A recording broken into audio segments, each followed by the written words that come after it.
souvenez-vous que l'échec n'est jamais une fin, mais un détour. La vie est trop courte pour la gaspiller dans la peur. Comment arrêter de s'inquiéter et commencer à vivre, de Dale Carnegie. Bienvenue sur le goût du livre audio. Ici, c'est une bibliothèque qui peut transformer ta vie. Abonne-toi et plonge dans ce nouvel audio. Introduction. Avez-vous déjà passé une nuit blanche à tourner en rond, l'esprit accablé par 1000 soucis? Avez-vous déjà ressenti ce poids invisible de l'inquiétude qui vous vole votre énergie, vous enlève votre joie et transforme chaque petite difficulté en montagne insurmontable?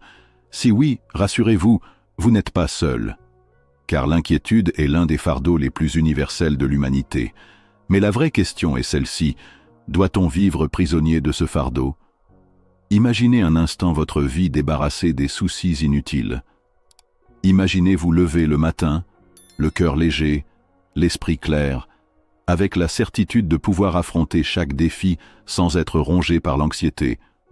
Imaginez une existence où les pensées noires ne paralysent plus vos actions, mais au contraire se transforment en énergie constructive. Cela peut sembler trop beau pour être vrai, et pourtant, c'est précisément ce que Dale Carnegie nous propose dans son livre intemporel « Comment arrêter de s'inquiéter et commencer à vivre ». Publié pour la première fois en 1948, ce livre n'est pas une simple réflexion théorique. Carnegie a écrit ces pages après avoir observé et écouté des milliers de personnes en souffrance. Il a vu des hommes et des femmes détruire leur santé, briser leur carrière et gâcher leurs relations à cause d'un ennemi invisible, l'inquiétude. Il savait que si rien n'était fait, ce poison mental continuerait de ruiner des vies. Alors il a décidé de partager des principes simples, pratiques et surtout testés dans la vie réelle. Ce qui rend ce livre si puissant, c'est qu'il ne se contente pas de dire « arrêtez de vous inquiéter ». Non, il vous montre comment le faire, pas avec des théories abstraites, mais avec des règles concrètes, faciles à appliquer dès aujourd'hui. C'est un véritable manuel de survie mentale qui vous apprend à remplacer la peur par l'action, la paralysie par la clarté et l'angoisse par la sérénité. Dale Carnegie nous rappelle que l'inquiétude n'est pas seulement un problème psychologique, c'est un destructeur de santé. Les médecins eux-mêmes le confirment. L'angoisse chronique affaiblit le système immunitaire, favorise les maladies cardiaques et vieillit prématurément le corps. En clair, s'inquiéter ne résout rien, mais peut littéralement nous tuer. Et pourtant, malgré cela, nous nous accrochons à nos peurs comme si elles nous protégeaient. Ce paradoxe, Carnegie l'a étudié en profondeur pour nous offrir une alternative lumineuse. Alors, que contient ce livre? Des vérités intemporelles, comme l'art de vivre dans des compartiments étanches au jour le jour, pour ne pas laisser le passé et le futur empoisonner le présent. Des techniques de clarté mentale, pour analyser un problème au lieu de tourner en rond. Des méthodes simples pour briser l'habitude de l'inquiétude avant qu'elle ne vous brise. Et surtout, des témoignages réels d'hommes et de femmes qui, grâce à ces principes, ont retrouvé la paix intérieure. Et c'est exactement ce que nous allons explorer ensemble dans cette vidéo. Je vais vous guider chapitre après chapitre dans les enseignements de Dale Carnegie.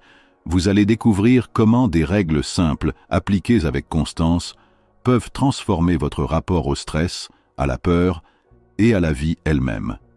Mais avant de plonger dans ce voyage, j'ai une demande spéciale pour vous. Si vous êtes nouveau sur cette chaîne, Puissants Livres Oubliés, je vous invite à vous abonner dès maintenant et à activer la cloche. Ici, nous explorons des trésors oubliés de la sagesse, des livres rares et puissants qui peuvent changer une vie, et je vous promets que ce voyage ne fait que commencer. Alors, êtes-vous prêt à tourner la page de l'inquiétude?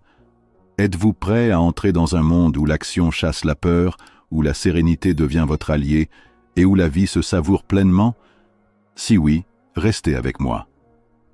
Car ce que vous allez découvrir dans les prochaines minutes pourrait bien être l'une des clés de votre liberté intérieure. Leçon 1. Les faits essentiels que vous devez savoir sur l'inquiétude. L'inquiétude est l'un des fardeaux les plus lourds que l'être humain porte sur ses épaules. Elle ne se voit pas de l'extérieur comme une blessure physique, mais elle use, fragilise et détruit de l'intérieur. Dale Carnegie, dans son ouvrage intemporel, nous montre que comprendre les mécanismes de l'inquiétude est déjà un premier pas vers la liberté. Avant de proposer des solutions, il nous invite à examiner les fondations de cette peur diffuse qui hante nos pensées, qui empêche notre cœur de se reposer et qui vole souvent les plus beaux instants de notre vie. Ce chapitre explore 3 vérités fondamentales. Apprendre à vivre dans des compartiments étanches au jour le jour, appliquer une formule simple mais puissante pour résoudre ces problèmes et prendre conscience de l'impact dévastateur que l'inquiétude peut avoir sur la santé. Lorsque l'on s'interroge sur la manière dont nous menons nos vies, nous réalisons souvent que nous sommes prisonniers du passé ou paralysés par l'avenir. Notre esprit voyage constamment entre ce qui a été et ce qui pourrait être, oubliant de s'enraciner dans ce qui est. Vivre dans des compartiments étanches au jour le jour, comme le propose Carnegie, c'est accepter une discipline mentale qui consiste à fermer hermétiquement les portes du passé et de l'avenir pour se concentrer sur la journée en cours. C'est un principe qui paraît simple, presque naïf, mais qui est d'une puissance redoutable. Pensons à la manière dont fonctionne un grand paquebot. Lorsqu'il traverse l'océan, il est équipé de compartiments étanches. En cas de fuite ou de brèche, l'eau ne peut envahir qu'une seule section, laissant le reste du navire flotter. Sans cette séparation, le navire sombrerait dès la première fissure. Il en est de même avec la vie humaine. Si nous permettons au passé et à l'avenir de se mélanger constamment à notre présent, nous sombrons sous le poids de ce double fardeau. Vivre un jour à la fois ne signifie pas ignorer ses responsabilités ou renoncer à la planification. Cela signifie concentrer toutes ses forces sur ce que l'on peut faire maintenant, aujourd'hui, à cette heure précise. C'est refuser d'être consumé par les regrets d'hier ou par les angoisses de demain. En d'autres termes, c'est dire « je me consacre pleinement à cette journée et je laisse demain prendre soin de lui-même ». Beaucoup d'hommes et de femmes ont perdu leur santé mentale ou physique parce qu'ils se sont laissés submerger par la peur de ce qui pourrait arriver. En adoptant ce principe de compartiment étanche, nous apprenons à mettre une distance saine entre nous et nos inquiétudes, en redonnant au présent toute son importance. Mais vivre dans le présent ne suffit pas toujours, car certains problèmes exigent des solutions concrètes. C'est ici qu'intervient ce que Carnegie appelle une formule magique pour résoudre les problèmes d'inquiétude. Elle est d'une simplicité telle qu'on pourrait la négliger, mais elle s'appuie sur la logique et l'honnêteté avec soi-même. Elle comporte 3 étapes. D'abord, se demander honnêtement quelle est la pire chose qui puisse arriver. Ensuite, se préparer mentalement à accepter cette éventualité si elle devait se produire. Enfin, concentrer son énergie pour améliorer la situation et réduire les conséquences négatives. Cette méthode agit comme une arme contre le chaos mental. Souvent, nos inquiétudes ne viennent pas de la réalité, mais de l'incertitude, de ce flou que notre imagination amplifie jusqu'à l'angoisse. En identifiant clairement le pire scénario possible, nous donnons une forme précise à nos peurs, et elles perdent alors une partie de leur pouvoir. Se préparer à accepter le pire, même si celui-ci semble douloureux, permet de se libérer d'un poids énorme, car nous cessons de résister mentalement à ce qui pourrait arriver. Et une fois cette acceptation faite, nous retrouvons de la clarté pour agir avec efficacité. C'est une démarche qui demande du courage, mais ceux qui l'ont appliquée ont souvent découvert que le pire arrive rarement et que l'énergie gagnée en cessant de s'inquiéter permet d'éviter que ce pire ne se produise. Prenons l'exemple d'un homme qui redoute de perdre son emploi, tant qu'il laisse son esprit errer dans des scénarios flous. Et si je suis licencié? Et si je ne trouve pas de travail? Et si je perds ma maison? Il se condamne à une angoisse sans fin. Mais en appliquant la formule, il se demande: quel est le pire qui puisse arriver? Peut-être perdre son emploi, être au chômage quelques mois, devoir réduire son train de vie. Puis il se prépare à accepter cette éventualité en se disant: même si cela arrive, je survivrai. Je pourrai chercher un autre travail, m'adapter, rebondir. Enfin, il se met en action, améliorer ses compétences, explorer de nouvelles opportunités, préparer un plan de secours. Résultat, l'inquiétude diminue et l'efficacité augmente. En réalité, la plupart de nos angoisses sont des fantômes que nous nourrissons nous-mêmes. La méthode de Carnegie ne les efface pas par magie, mais elle nous apprend à leur ôter leur pouvoir destructeur en choisissant la lucidité plutôt que la confusion. Le troisième pilier de ce chapitre concerne une vérité souvent ignorée mais capitale, les ravages de l'inquiétude sur la santé. La médecine moderne a confirmé ce que Carnegie observait déjà en son temps. L'inquiétude chronique a des effets physiologiques dévastateurs. Elle entraîne des troubles digestifs, des ulcères, des insomnies, des maux de tête et peut affaiblir le système immunitaire au point d'ouvrir la porte à de nombreuses maladies. L'esprit et le corps sont indissociables et lorsque le premier est empoisonné par des soucis incessants, le second en subit les conséquences. Des chercheurs ont montré que le stress constant élève le taux de cortisol, l'hormone du stress, ce qui à long terme favorise les maladies cardiovasculaires et raccourcit même l'espérance de vie. Mais au-delà des chiffres et des études, il suffit de regarder autour de soi pour constater les visages marqués, les corps fatigués, les nerfs épuisés par des années de préoccupations excessives.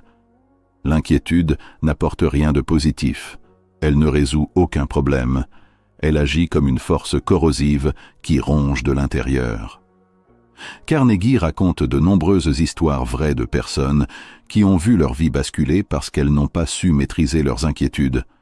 Certaines ont développé de graves maladies, d'autres ont sombré dans l'alcool ou la dépression. Mais il rapporte aussi des témoignages d'hommes et de femmes qui, après avoir appliqué les principes simples de ce livre, ont retrouvé leur énergie, leur santé et leur joie de vivre. La différence entre ces deux groupes n'était pas la chance ou la fatalité, mais la manière dont ils ont appris à traiter leurs soucis. Ainsi, ce premier leçon nous invite à regarder l'inquiétude en face, non pas comme une fatalité, mais comme un choix. Un choix inconscient, certes, mais un choix que nous pouvons réorienter. Vivre un jour à la fois, accepter lucidement le pire pour mieux agir, et comprendre que nos soucis détruisent notre santé sont trois vérités fondamentales qu'il nous faut intégrer. Elles constituent le socle sur lequel reposera tout le reste du livre. Sans cette prise de conscience initiale, les techniques et méthodes présentées plus tard resteraient inefficaces, car elles ne seraient pas ancrées dans une compréhension profonde du problème. Carnegie nous tend la main à travers ces pages pour nous dire « Vous n'êtes pas seul à vous inquiéter, mais vous pouvez apprendre à vous libérer. » Le simple fait de comprendre que nos inquiétudes peuvent être compartimentées, analysées et surmontées transforme déjà notre rapport à la vie. Ce chapitre n'est pas une conclusion, mais une ouverture. C'est une invitation à abandonner l'esclavage des soucis pour entrer dans un mode de vie plus sain, plus lucide et plus serein. Et si l'on commence à appliquer dès aujourd'hui ces trois vérités, alors le chemin vers une existence libérée de l'inquiétude est déjà tracé. Leçon 2. Technique fondamentale pour analyser l'inquiétude. L'inquiétude, comme un brouillard épais, obscurcit nos pensées et nous empêche souvent de distinguer la réalité de l'imaginaire. Elle est l'ennemi de la clarté, et tant qu'elle domine, aucune décision sensée n'est possible. Dale Carnegie insiste sur une vérité essentielle. L'inquiétude ne disparaît pas par hasard, elle se dissout par l'action réfléchie. Mais pour agir, il faut d'abord analyser. Ce chapitre nous conduit donc à comprendre que la première étape pour réduire nos angoisses est de les décortiquer avec méthode, et que cette discipline mentale peut suffire à éliminer une grande partie de nos soucis.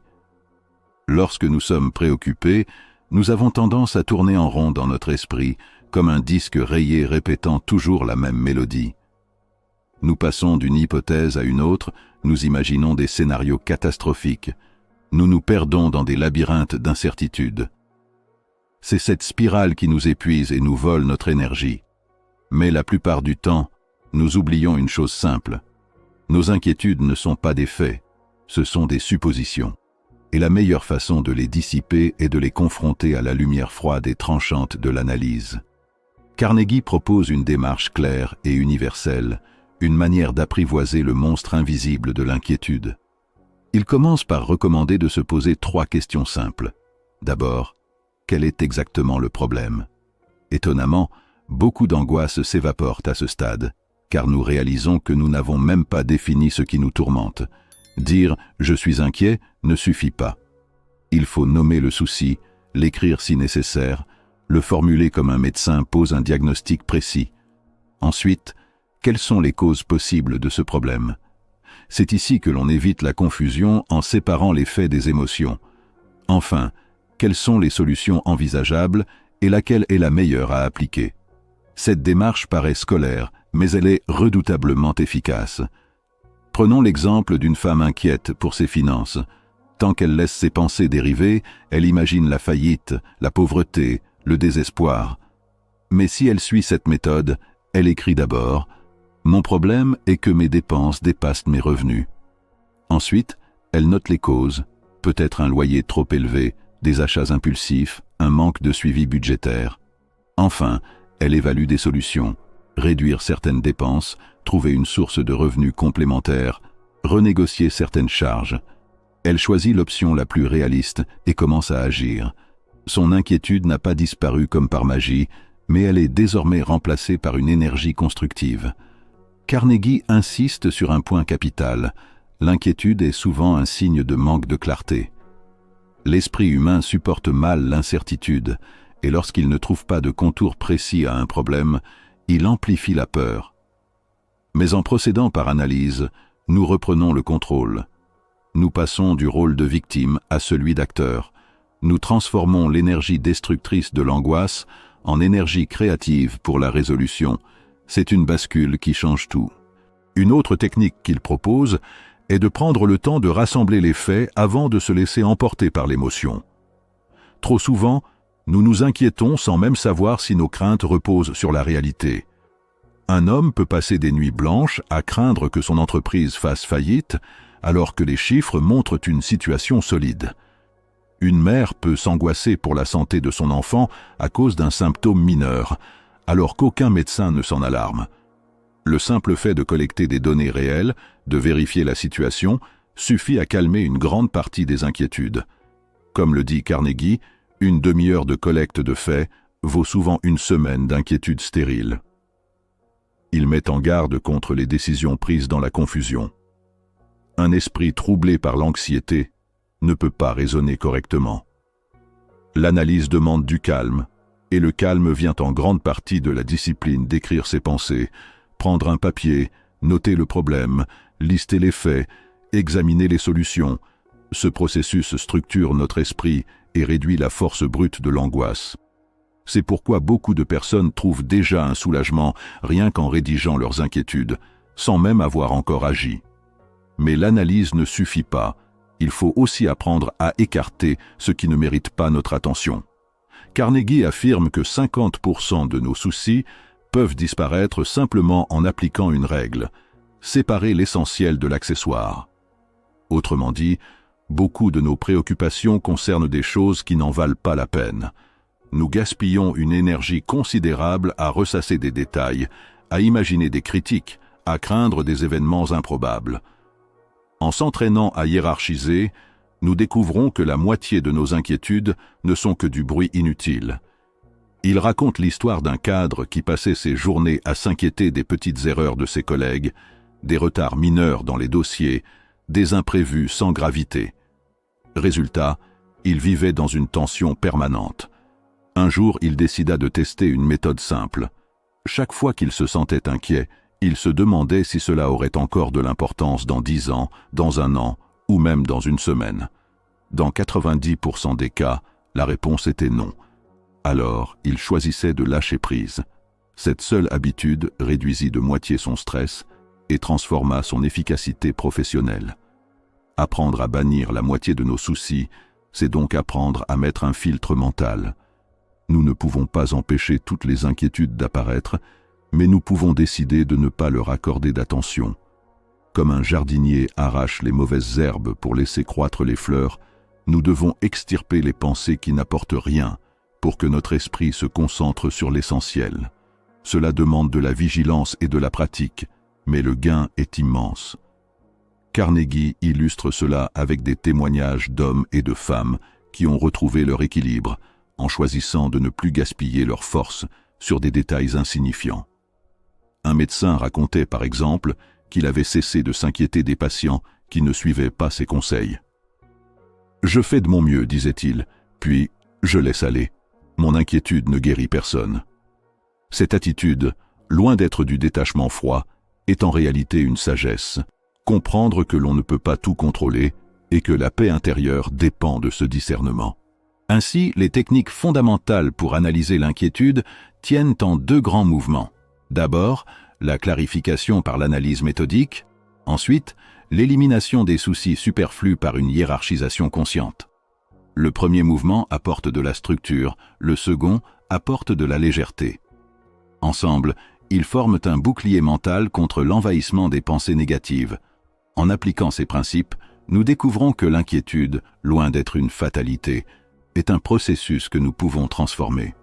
Elle cesse d'être une prison invisible et devient un signal d'alarme qui nous pousse à agir intelligemment.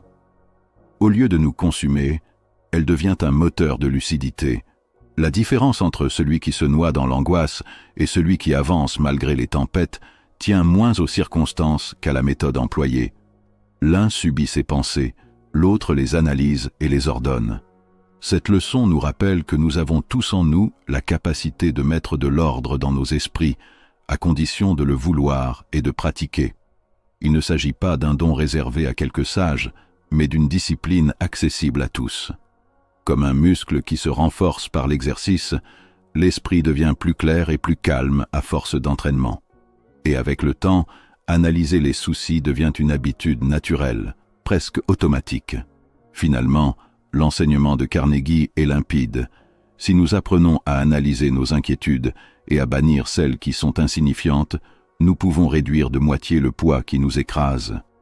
Imaginez une vie où 50% de vos soucis disparaissent, simplement parce que vous avez choisi de ne pas leur donner d'importance. Imaginez le soulagement, l'énergie retrouvée, la créativité libérée. C'est une promesse réaliste, à condition de passer de la théorie à la pratique. L'inquiétude cessera alors d'être une force qui nous détruit, pour devenir une opportunité de croissance et de discernement. Leçon 3. Comment briser l'habitude de l'inquiétude avant qu'elle ne vous brise? L'inquiétude est une habitude, et comme toutes les habitudes, elle peut être renforcée ou brisée. Chaque fois que nous nous laissons entraîner par elle, nous creusons un sillon plus profond dans notre esprit, comme un ruisseau qui devient rivière à force d'écoulement. Mais chaque fois que nous choisissons de détourner notre attention, de penser et d'agir différemment, nous construisons de nouveaux chemins, plus lumineux. C'est pourquoi Dale Carnegie insiste, il ne suffit pas de comprendre l'inquiétude, il faut apprendre à l'empêcher de s'installer. Car si nous ne prenons pas cette décision ferme, c'est elle qui nous possédera et finira par briser notre santé, notre joie et nos relations. La première règle qu'il propose est d'une simplicité déconcertante, mais d'une efficacité redoutable. Occupez-vous. L'esprit humain, vide de tâches constructives, devient un terrain fertile pour les inquiétudes. L'oisiveté est comme une invitation ouverte à la peur et aux scénarios catastrophiques. Quand nous sommes absorbés par une activité utile, notre énergie mentale est canalisée et il reste peu de place pour ruminer. C'est pourquoi les périodes les plus angoissantes de notre vie sont souvent celles où nous n'avons rien de précis à faire. Le remède est donc l'action. Travailler, créer, aider les autres, même accomplir une tâche simple comme ranger sa maison ou écrire une lettre, tout cela éloigne les nuages de l'inquiétude. Les grands médecins qui ont soigné des patients angoissés racontent que le meilleur antidépresseur n'est pas une pilule, mais une occupation qui donne un sens immédiat. L'action chasse la peur, toujours. Mais même en étant actif, il faut apprendre à relativiser. Carnegie nous exhorte à ne pas nous inquiéter pour des bagatelles. Une grande partie de notre énergie est gaspillée à ruminer des détails insignifiants, des paroles mal interprétées, des petits retards, des erreurs sans conséquence. Pourtant, si nous les mettions en perspective, nous verrions qu'elles n'ont pas le pouvoir de bouleverser notre existence. Ils racontent des histoires d'hommes qui ont perdu la santé à force de s'angoisser pour des choses qui, quelques mois plus tard, étaient totalement oubliées. La clé est d'apprendre à se poser la question, cela aura-t-il encore de l'importance demain, dans un mois, dans un an? Si la réponse est non, alors il faut libérer son esprit immédiatement. Nous ne sommes pas faits pour porter le poids des riens, mais pour consacrer nos forces à ce qui en vaut vraiment la peine. Un autre outil puissant est l'usage de la loi des probabilités. Nous passons une bonne partie de notre vie à craindre des choses qui n'arriveront probablement jamais. L'homme s'inquiète de perdre son emploi alors que l'entreprise est stable, la mère craint un accident pour son enfant alors que les chances sont minimes, l'étudiant s'angoisse d'échouer alors qu'il a préparé son examen avec sérieux. Carnegie nous invite à examiner rationnellement la probabilité de nos peurs. La plupart du temps, elles s'évanouissent à la lumière de ce calcul. Si la probabilité est infime, pourquoi gaspiller une énergie précieuse à y penser? Et si elle est plus élevée, alors mieux vaut se concentrer sur ce qui est en notre pouvoir pour la réduire, plutôt que de s'empoisonner avec des images catastrophiques. L'esprit rationnel devient ici notre allié, en nous rappelant que 90% de nos angoisses n'ont aucun fondement réel. Mais il reste des situations où l'inévitable se dresse devant nous. La maladie incurable, la perte irréversible, l'événement qu'aucune volonté humaine ne peut changer. Dans ces moments-là, l'inquiétude devient un supplice inutile. Carnegie conseille d'apprendre à accepter l'inévitable, comme on accepte la loi de la gravité. Se révolter contre ce qui ne peut être changé est une double peine. Nous souffrons du malheur lui-même et de l'angoisse qu'il suscite. Mais en l'acceptant, en nous disant « c'est arrivé, je ne peux pas l'empêcher, mais je peux choisir ma réaction », nous transformons une défaite en une forme de victoire intérieure. L'acceptation n'est pas de la résignation, c'est une sagesse qui permet de concentrer nos forces sur ce qui reste encore possible. De nombreux témoignages montrent que des hommes et des femmes ont trouvé la paix au milieu des pires tragédies parce qu'ils ont décidé de ne pas lutter contre l'inévitable, mais de s'en servir comme un terrain d'évolution. Une autre habitude libératrice est celle de décider une fois pour toutes. Beaucoup de nos inquiétudes viennent de notre indécision. Nous laissons les choix en suspens, nous hésitons, nous revenons sans cesse en arrière, et ce va-et-vient mental nous use. Carnegie nous invite à choisir, à trancher et à s'y tenir. Même une décision imparfaite vaut mieux qu'une hésitation prolongée, car elle nous libère de la paralysie. Les grands leaders, les stratèges, les inventeurs partagent ce trait. Ils décident rapidement et corrigent ensuite si nécessaire, plutôt que de rester bloqués dans l'attente d'une certitude absolue qui n'existe pas. Une fois la décision prise, l'esprit est libéré et l'énergie peut se consacrer à l'action plutôt qu'à la rumination. Carnegie emprunte aussi une image au monde de la finance, celle du stop-loss. Dans les marchés financiers, un investisseur fixe une limite de perte maximale à ne pas dépasser pour éviter que ses émotions ne l'entraînent dans un désastre. De même, nous devons apprendre à fixer une limite à nos inquiétudes. Jusqu'où sommes-nous prêts à penser à un problème? Jusqu'où allons-nous nous laisser envahir avant de dire « stop ». Une fois cette limite définie, il faut la respecter avec rigueur. Autrement, l'esprit devient un marché livré au chaos des peurs. Fixer un stop-loss à ses angoisses, c'est dire « je me suis donné 1 heure pour réfléchir à ce problème, ensuite je passe à autre chose, car au-delà ce n'est plus utile, c'est destructeur ». Enfin, il y a une règle essentielle, laisser le passé enterrer ses morts. Combien de nos inquiétudes viennent de fautes anciennes, de regrets, d'erreurs que nous ressassons encore et encore. Mais aucun remords ne peut changer ce qui est déjà écrit. Regarder en arrière avec amertume, c'est comme enchaîner son esprit à un cadavre. La vie est devant, pas derrière. Apprendre à tirer une leçon du passé, puis à le laisser derrière soi, est une condition fondamentale de la paix intérieure. Les grands esprits qui ont bâti des empires ou des œuvres immortelles n'ont pas été ceux qui se sont attardés sur leurs erreurs, mais ceux qui les ont transformées en tremplin pour avancer. Nous devons apprendre à fermer les portes derrière nous afin de marcher plus léger. Toutes ces règles forment une stratégie complète pour briser l'habitude de l'inquiétude avant qu'elle ne nous brise.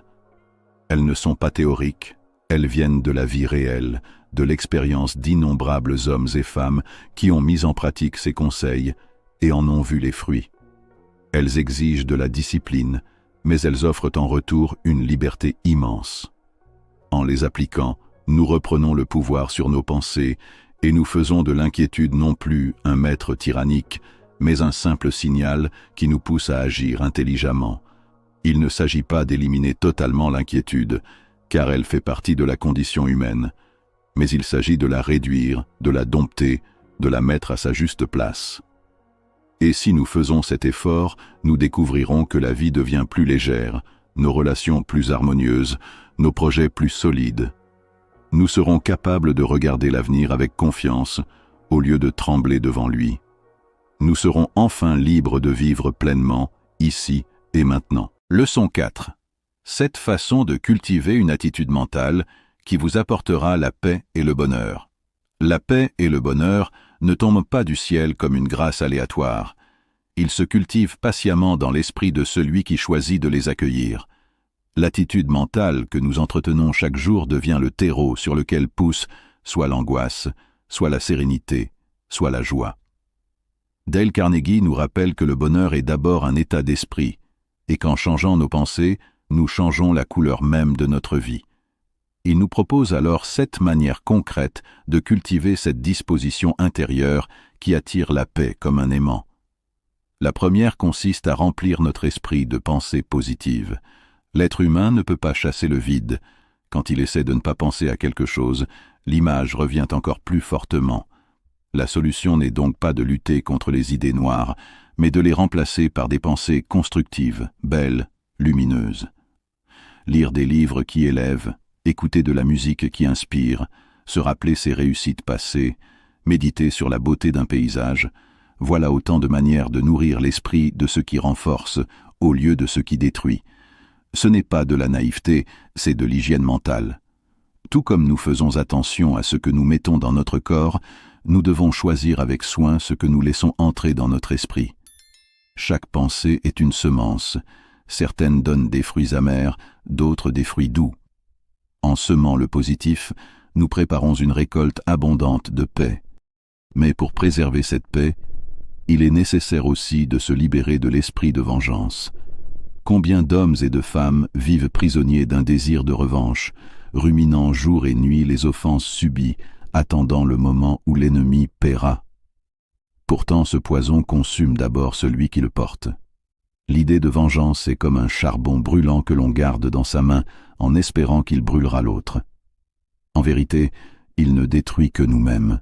Carnegie nous exhorte à lâcher prise, à pardonner non par faiblesse, mais pour retrouver notre liberté intérieure. Pardonner ne veut pas dire excuser, mais choisir de ne pas laisser le passé diriger notre avenir. Les sages de toutes les traditions l'ont compris, celui qui pardonne est celui qui se libère le plus. Une autre source d'amertume vient de nos attentes irréalistes vis-à-vis des autres. Nous nous attendons à être remerciés, reconnus, honorés, et quand cela ne se produit pas, nous tombons dans la déception. Carnegie nous enseigne qu'il vaut mieux ne pas s'attendre à de la gratitude. L'ingratitude fait partie de la nature humaine, et l'homme qui agit uniquement pour être applaudi sera vite malheureux. La véritable paix vient de celui qui fait le bien pour le bien lui-même, sans rien attendre en retour. C'est une force immense, servir, donner, aider, puis passer son chemin avec légèreté. Ceux qui comprennent cela découvrent une forme de liberté rare, car ils ne dépendent plus des humeurs changeantes des autres. Leur joie vient de l'acte accompli, non du regard extérieur. Justement, la joie la plus durable se trouve souvent dans le fait de faire du bien aux autres. Les psychologues modernes le confirment. Rien n'apaise autant l'anxiété que le service désintéressé. Quand nous sortons de nos propres préoccupations pour nous consacrer à quelqu'un d'autre, nos peurs rétrécissent et nos blessures intérieures se cicatrisent. Le bonheur est comme un parfum. Il nous parfume toujours quand nous en versons sur les autres.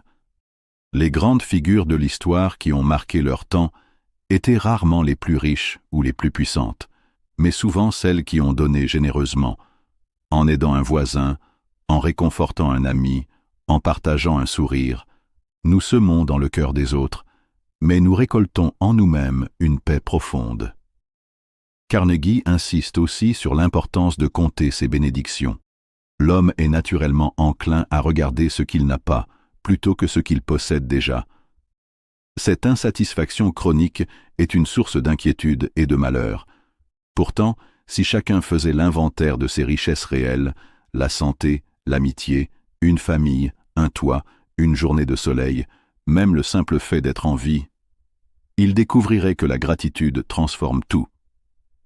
Il n'y a pas de vie si pauvre qu'elle ne contienne pas des trésors cachés.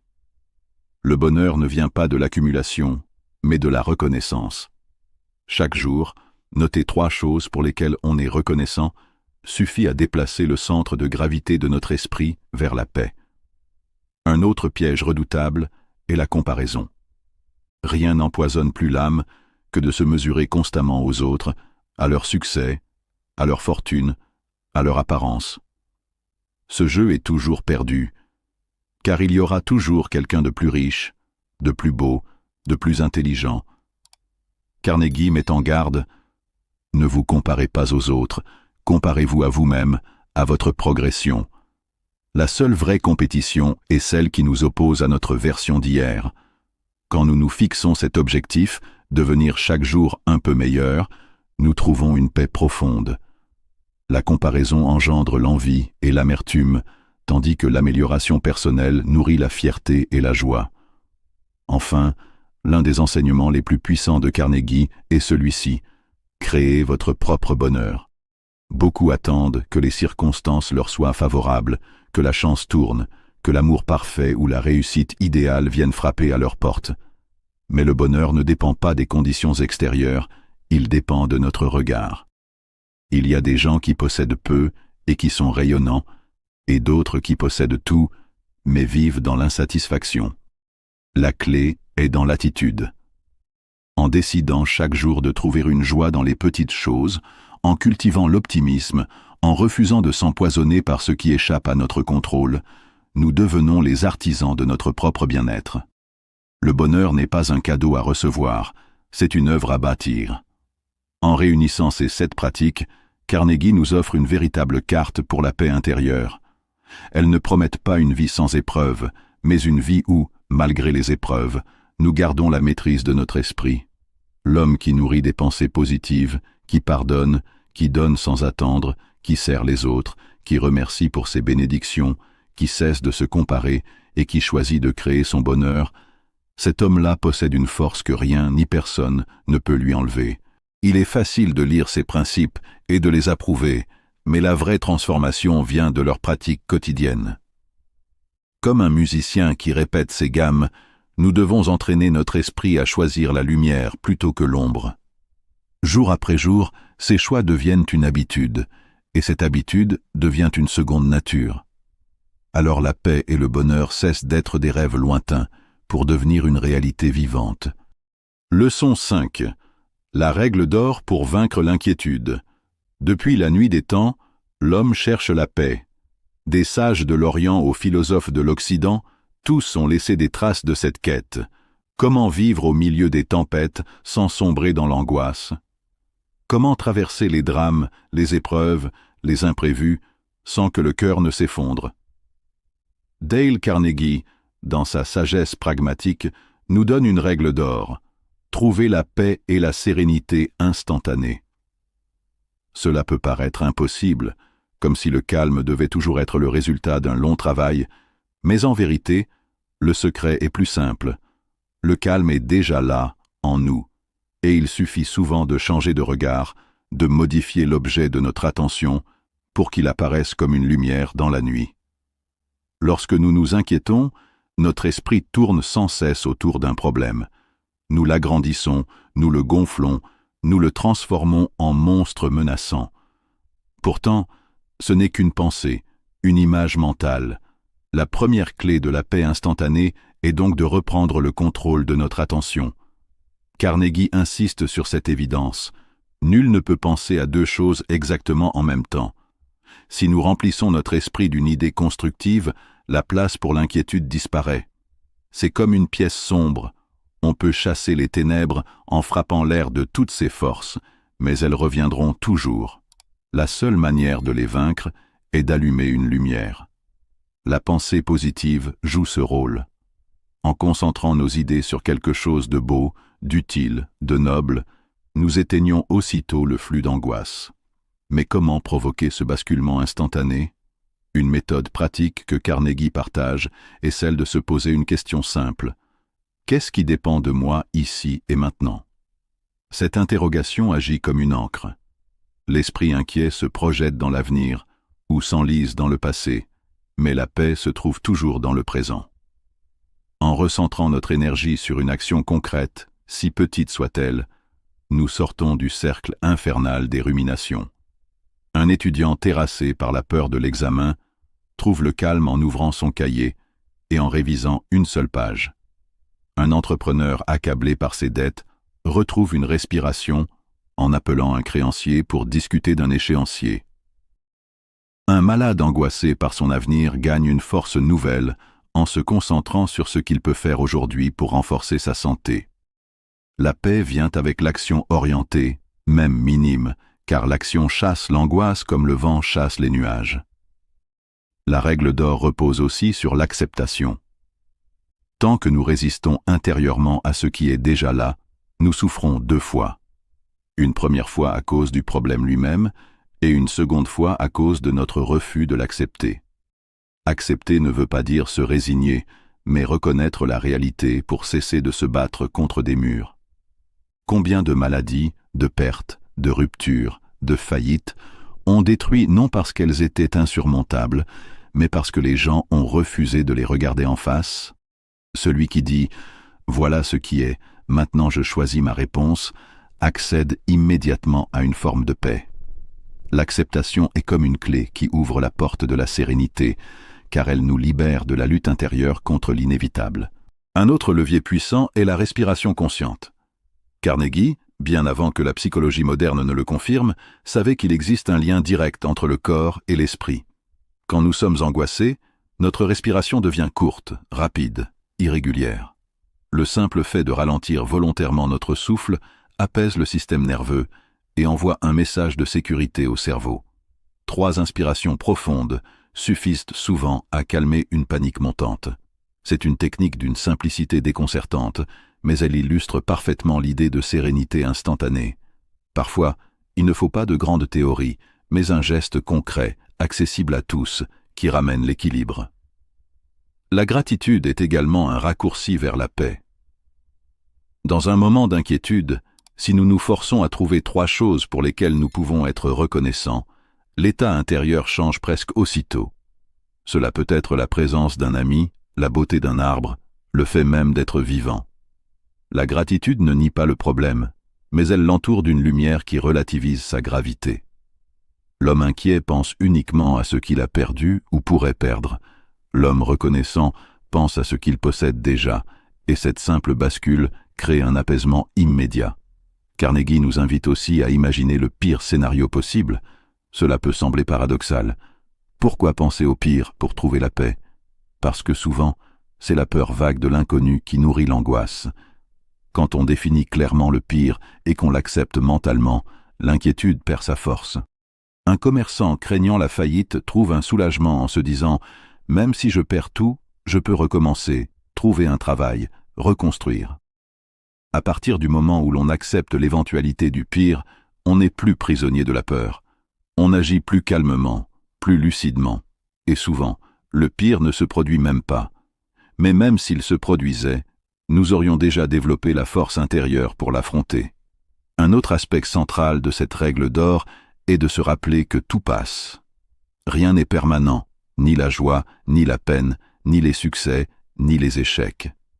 Celui qui comprend la nature transitoire de toute chose se libère d'un poids immense. Quand une inquiétude nous écrase, il suffit de se dire « Dans 1 an, est-ce que cela comptera encore? Dans 5 ans, m'en souviendrai-je seulement ?» Cette perspective nous redonne une respiration immédiate. Beaucoup de nos soucis perdent leur pouvoir dès que nous les regardons à la lumière du temps. Enfin, la sérénité instantanée se trouve dans le service aux autres. Quand nous cessons de tourner en rond dans notre propre esprit et que nous portons notre attention vers quelqu'un qui souffre, qui a besoin d'aide, notre inquiétude s'éteint naturellement.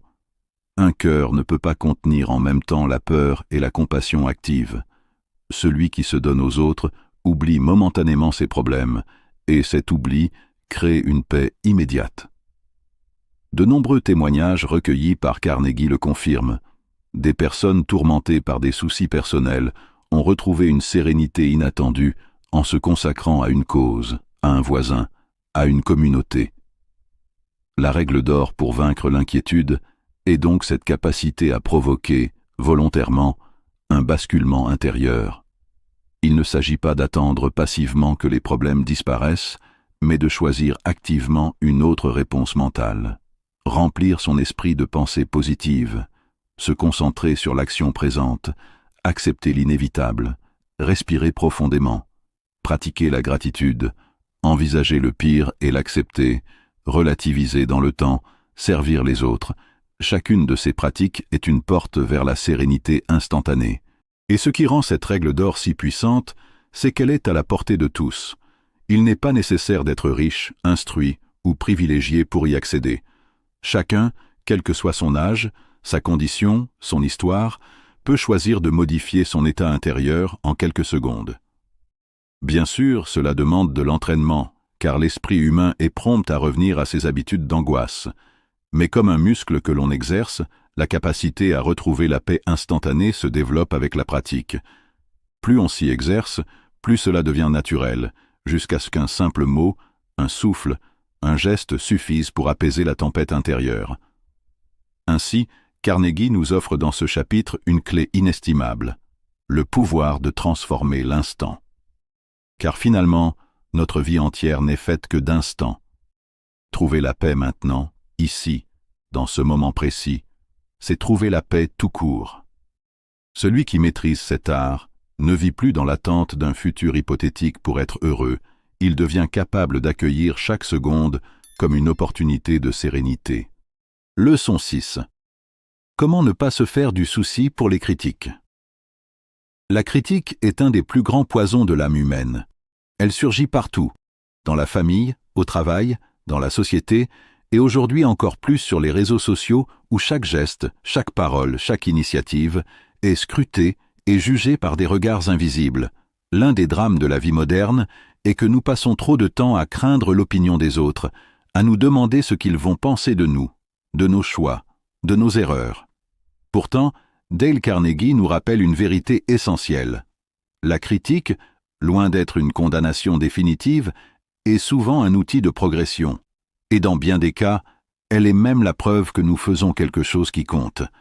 Apprendre à ne pas se faire du souci pour les critiques, c'est retrouver une liberté intérieure inestimable, c'est vivre selon nos propres valeurs plutôt que dans la prison du regard d'autrui. La première idée que Carnegie met en avant est que les critiques injustes sont souvent des compliments déguisés. Cela peut sembler paradoxal. Comment une attaque pourrait-elle être une forme de reconnaissance? Pourtant, réfléchissons un instant. Qui attire le plus de critiques? Est-ce celui qui reste silencieux, invisible, immobile? Non. C'est toujours celui qui agit, qui dérange, qui sort du lot. Les grands personnages de l'histoire, de Socrate à Lincoln, de Jeanne d'Arc à Churchill, ont tous été violemment critiqués en leur temps. Mais ces critiques étaient justement la preuve qu'ils avaient un impact, qu'ils bousculaient les habitudes et les certitudes. Personne ne critique un arbre qui ne porte pas de fruits, mais l'arbre qui donne des pommes est la cible des pierres et des bâtons. De même, lorsque nous recevons des critiques, il faut parfois se dire « si l'on me critique, c'est que j'ai osé faire quelque chose qui compte ». Dans cette perspective, la critique devient un signe de valeur, une médaille inversée. Elle nous indique que nous sommes visibles, actifs, engagés. Carnegie encourage donc à changer notre rapport à la critique injuste. Plutôt que de la prendre comme une attaque personnelle, voyons-la comme une reconnaissance involontaire. Celui qui critique manifeste en réalité une forme d'attention. Il nous remarque, il nous considère assez importants pour prendre le temps de nous juger. Bien sûr, cela ne signifie pas que nous devions tout accepter ou tout excuser, mais simplement que nous pouvons retirer à la critique son pouvoir destructeur.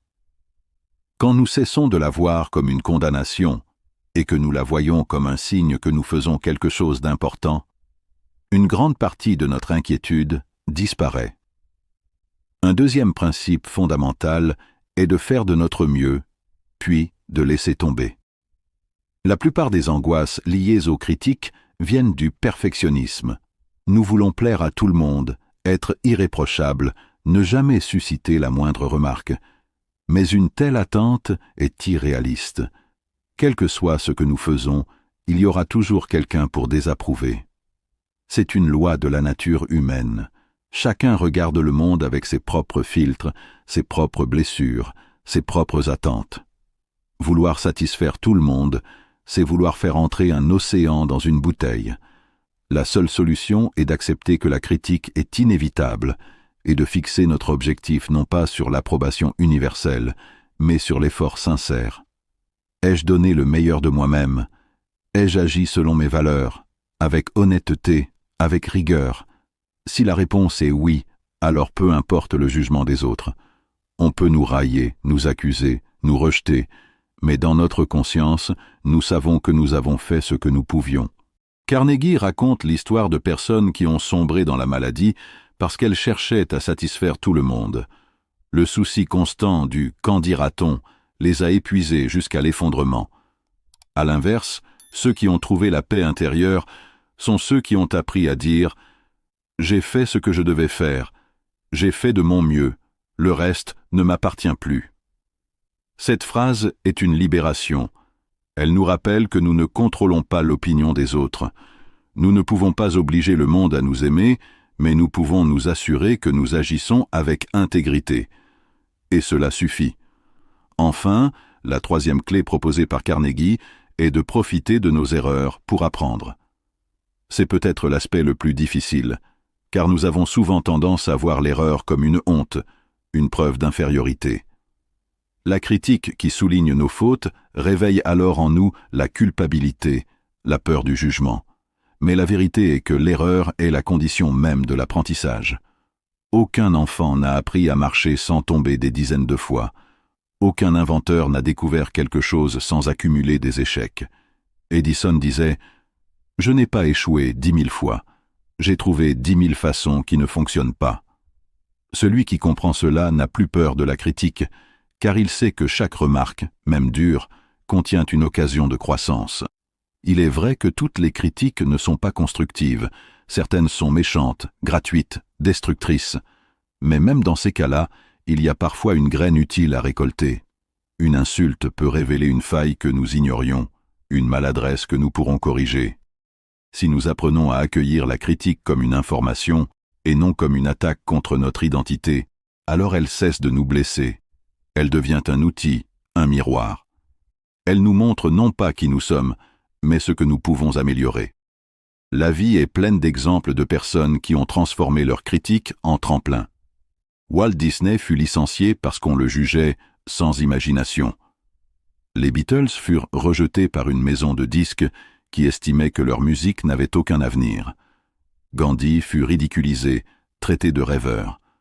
Pourtant, tous ont utilisé ces critiques non comme des freins, mais comme des aiguillons. Ils en ont tiré des forces nouvelles, une détermination accrue, et ils ont prouvé au monde que leurs détracteurs s'étaient trompés. Leur secret n'était pas de n'avoir jamais été critiqués, mais de n'avoir jamais laissé les critiques les paralyser. Le grand stratège de la vie est celui qui apprend à ne pas craindre la critique, non pas parce qu'il est insensible, mais parce qu'il a compris que la critique fait partie du chemin. Celui qui ne veut jamais être critiqué doit rester inactif, se taire, ne rien entreprendre. Mais celui qui choisit de vivre pleinement doit accepter d'être jugé et même s'en réjouir, car chaque critique est le signe qu'il avance. La règle d'or de Carnegie, dans ce domaine, pourrait se résumer ainsi: faites ce que vous croyez juste, donnez le meilleur de vous-même, acceptez la critique comme un signe que vous bougez et apprenez de vos erreurs au lieu d'en avoir honte. En suivant cette ligne, l'inquiétude disparaît.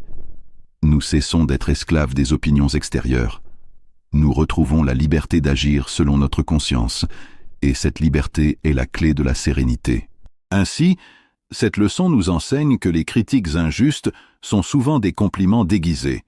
que le véritable critère est de faire de notre mieux puis de lâcher prise, et que nos erreurs sont nos meilleurs professeurs. Si nous intégrons ces principes, nous transformons la critique de fardeau en allié, et nous ne craignons plus le jugement des autres.